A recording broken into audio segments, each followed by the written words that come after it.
Hi, Dan from Inflation Support Services here, and welcome to this intuitive chat about introducing myself. I don't think I've done a video where I've actually introduced myself. I've done plenty of EFT tapping videos and chats and whatnot, but not any sort of background information. Yes, I've shared about the living with CPTSD and misdiagnosis and all that, which really, even on that, is really just scratching the surface of what I've actually shared. I would say probably what I've shared has been very generic information at best. There's probably stuff that I will share and won't share, and there's probably stuff that might take me time to share because I want to share it more in an informative way, which informative will mean that it's also going to be coming from experience. I think this is probably a good tie-in to actually introducing a bit about myself, so you kind of know who's actually doing these EFT tapping videos, where I'm actually coming from, what informs some of the videos. Background about myself is I was born in New Zealand, so despite the Australian accent, I'm not from Australia. I was born in Palmerston North, moved to Australia when I was 5. Actually still have a lot of memories of when I was younger in those days. Some good, some not so good. We first moved to Australia, the family, to Sydney, and then been based in Brisbane ever since. Of the age, people might be guessing my age as being younger, or I can't really say what people would be guessing it as, but I know to my face I've had people guess me to be a lot younger. Currently 44. So that's 44 years of living through a lot of experiences. If you put it in dog years, probably with trauma, probably a lot older. I'm not the only child, or I guess you could say I am the only child now. I had a half sister, and she passed away around 1999. She had 2 boys. I've got 2 nephews, and she had a condition known as Marfan syndrome, which makes you go really tall, affects your chest and heart. And she was also pregnant with twins at the time, and had a heart attack and passed away, and so did the twins. So trauma has been something for me for a young age. It's been there early on. Just before my sister's death, growing up, I wanted to do art, or technically I wanted to be an archaeologist, although technically it would have been a paleontologist. I got it incorrect. So I wanted to dig up dinosaurs, dinosaur bones. I was keenly interested in dinosaurs, so I wanted to be a paleontologist, but I knew it as archaeologist then. So that was what I wanted to do when I was growing up. Then it went into art. I was a very creative person, still am. I don't express it as much as I probably should nowadays. High school, I didn't really like high school. I wanted to do either graphic design or multimedia, or a diploma of multimedia, and multimedia was something that was a new course back then. And the TAFE that I was going to, like, they had a course, but they just didn't have the student numbers, and it was getting their go time where people were actually starting classes, and I had actually started class because I signed up for an IT course. I'm not good with coding, I have no knowledge of coding, but I was playing plenty of video games back in the day. So I kind of thought, well, somehow it correlates. Nowadays it probably would. But this is back in the 90s. I joined up for an IT course, of course, failed miserably. It's like I probably got about a month into the course, and this was out of my depth. It's like C++ coding back then. I had no idea what I was doing. I was a creative, place the blocks here sort of person. So got out of that, and not that I knew that I had CPTSD, of course, at that stage of my life. Decided to join the Army Reserves. So joined the Army Reserves, of course, the best thing for trauma. It was actually, normally they would hold trainings in Kapooka in Australia, which is, I think, down south. But we never went down south because they first held the trainings in Brisbane, which is kind of convenient for home time. There was 2 platoons, we were 2 platoon, and I think we were the test platoon because one platoon got all the media and all that. We found that out in the last weeks. They were literally just the barracks over. It's like they're getting all the attention. We were the test platoon in a way, because they didn't hold normally recruits at Enoggera, the training ground that we were at. So I probably got up to, I think they had a 6-week training. This is back 98, I think it was 98. I've still got the certificate somewhere. I'll see if I can dig it up and find and show it. Got out towards the final week.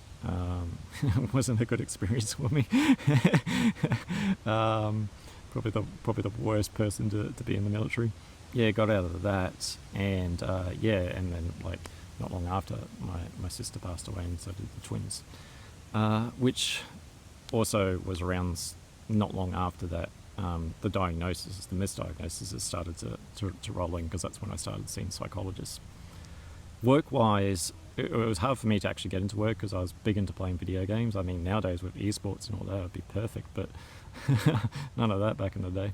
52k modems and everything like that. Getting into work was working at like supermarkets, that sort of stuff. It wasn't really anything too good. I was doing night fills, I was doing all sorts of things, parcel pickup, all that. And it was kind of hard for me to function as well, because it was around the same time I started all the medication, so it's like very hard to concentrate, because you're just groggy with the meds, and also dealing with loss of family, like with my sister and that, and also just general family home dynamics. I then went from working in supermarkets into finance. I was working for a lot of banks, and strangely enough, my mother was the tie-in for that. She was working already at a finance company. I did all the interviews and all that. It wasn't sort of like nepotism or anything like that. I got in my merit, and because I was playing games, I was quite good with my typing speed. I remember getting quite a high average typing speed at the time.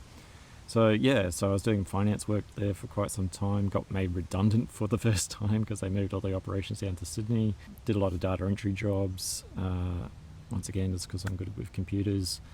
Got made redundant from another job. If anyone knows about the ABC Learning Centres, I was working for the data centre in that, even met the person that, got made redundant from that.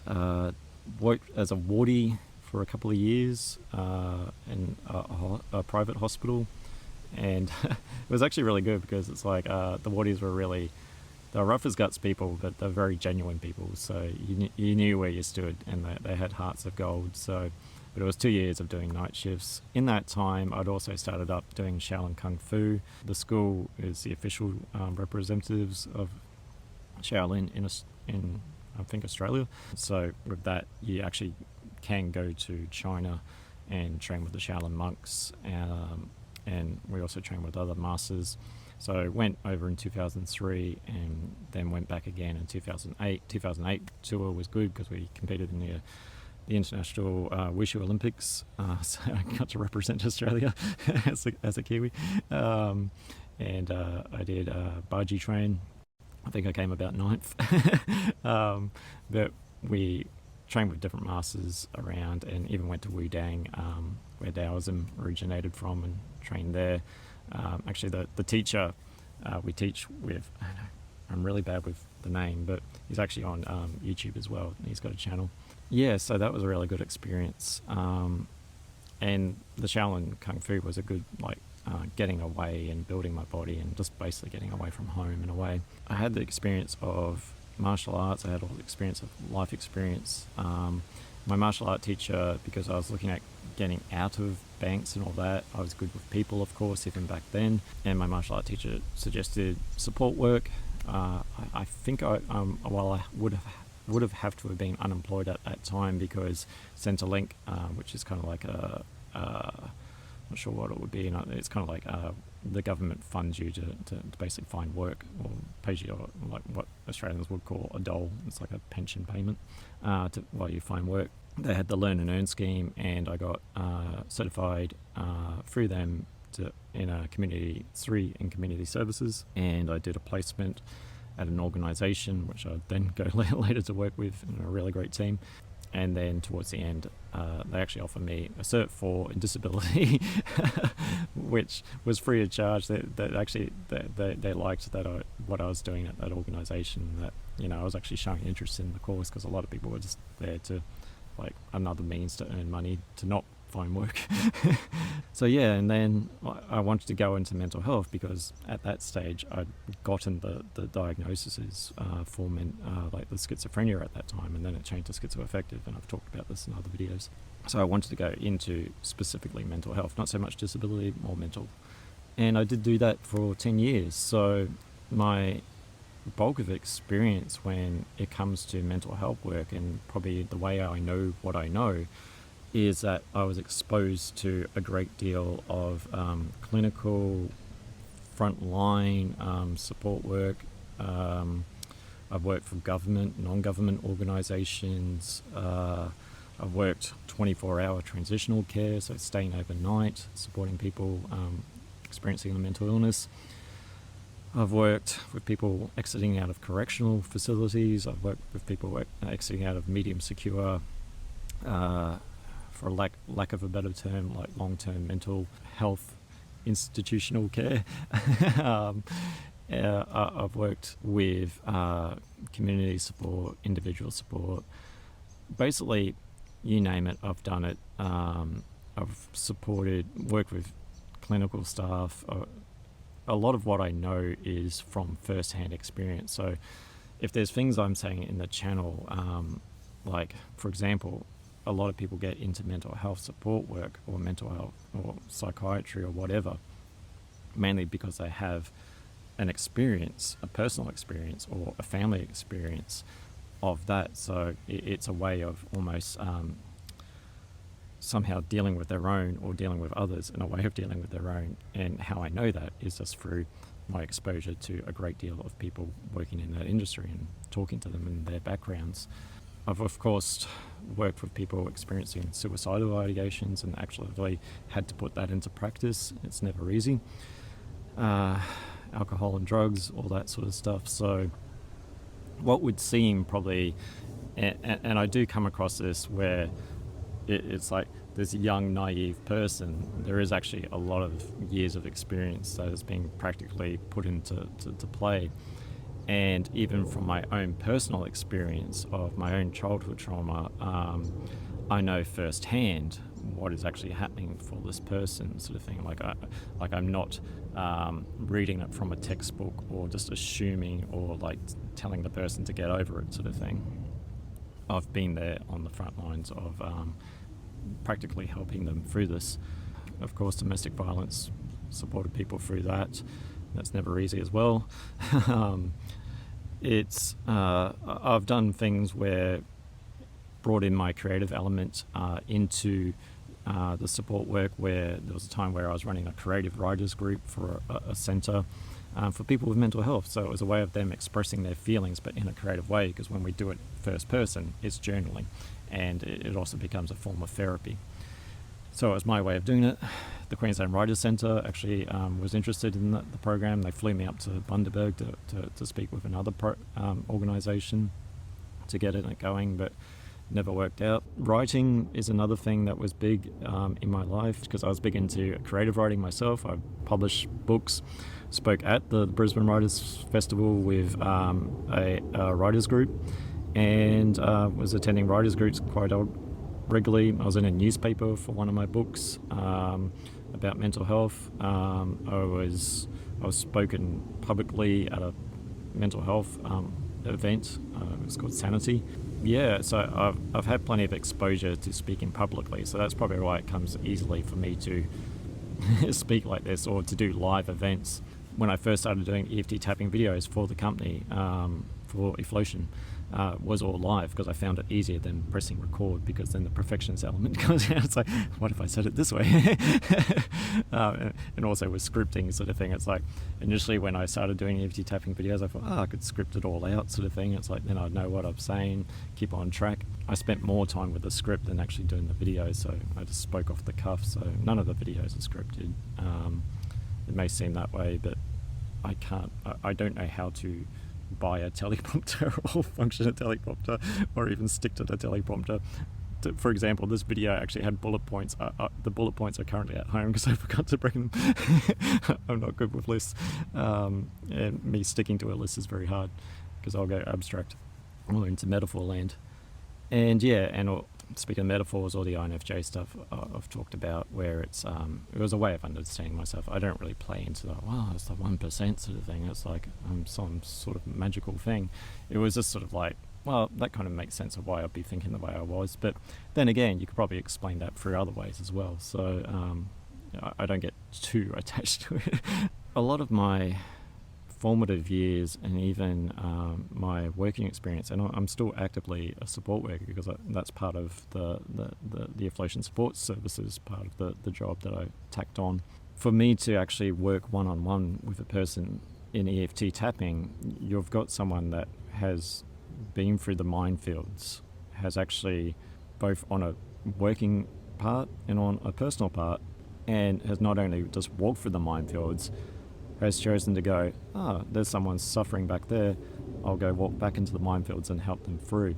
You've got someone that's walked the talk and talked the walk, basically, is not going it from a textbook, is going from it from a lived experience. Having a guide in this bush that has only come through this bush maybe once or the first time, you kind of want an experienced guide to guide you through and get you to the other side. And same with emotion sort of thing. You kind of want someone that knows from first-hand experience how to get through the tricky situations and get to the other side of the woods. So for me, I know like having someone with some form of lived experience is always good. And part of what I was doing as a support worker was also peer support, which is people with a lived experience helping people with lived experience. You start to know a lot about human behavior, start to learn a lot about human psychology, even though I'm not a psychologist. And you start to know when the wool's trying to be pulled over your eyes, and sometimes people perceiving you as being naive does work in your favor. It's kind of like having a magic trick, and it's like, how the magic trick works, and it's like, you're captivated by my illusion. It's like, so this is how this person operates. So while the smoke screen's up, you're fully operating with full awareness. So it does work in the one's favor. It's not an ideal way of operating, but I've been around these woods quite a few times when it comes to human emotion, human behavior. And really, if you're trying to locate something in a bush, say it's your inner child, you kind of want an experienced guide to get you there a bit quicker and not beat around the bush, or charge you a whole heaps of money to keep you dependent on a person so we can eventually get to where you're going, sort of thing. You kind of want to just get to the end point, and that's probably where I'm very good at that.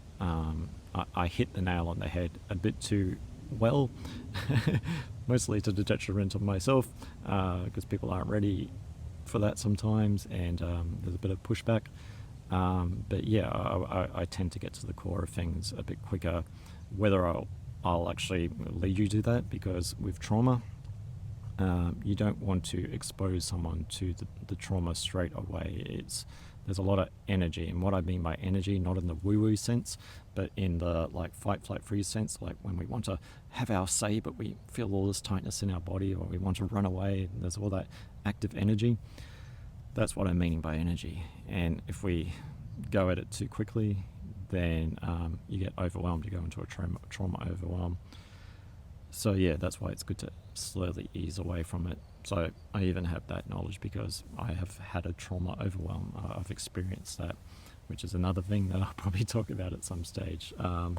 So yeah, I guess to summarize, with my age, a lot older in experience, and even though I'm somewhat pushing towards 45 now, I'll be 45 this year, has probably experienced more than what they should have in that time, but have learnt from that experience, have gotten wiser from that experience, and it has also had practical experience in the field, one-on-one, face-to-face, be it alone, group situations with people with mental health, working in hospitals, high secure, low secure, all these things. I guess to say, there's not a lot that doesn't surprise me. And what does surprise me is genuine kindness. Is when people show gratitude, not for themselves, but for others, which is probably something that probably needs to be brought more into gratitude practices. Is good to be grateful for oneself, but oneself is not dependent without all selves.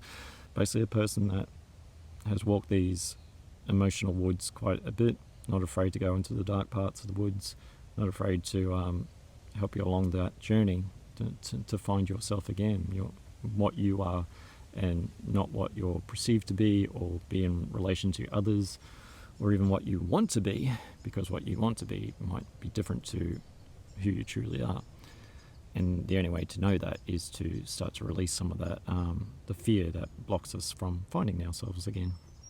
So yeah, a little bit about myself. And once again, I've spoken very generically about some of the experiences, even with the CPTSD, so I'll have a think, and I'll also talk with my own people. I do see a counsellor and everything like that, so every decision that I make is normally a lot of thought goes into it. And the other information support services, and bye for now.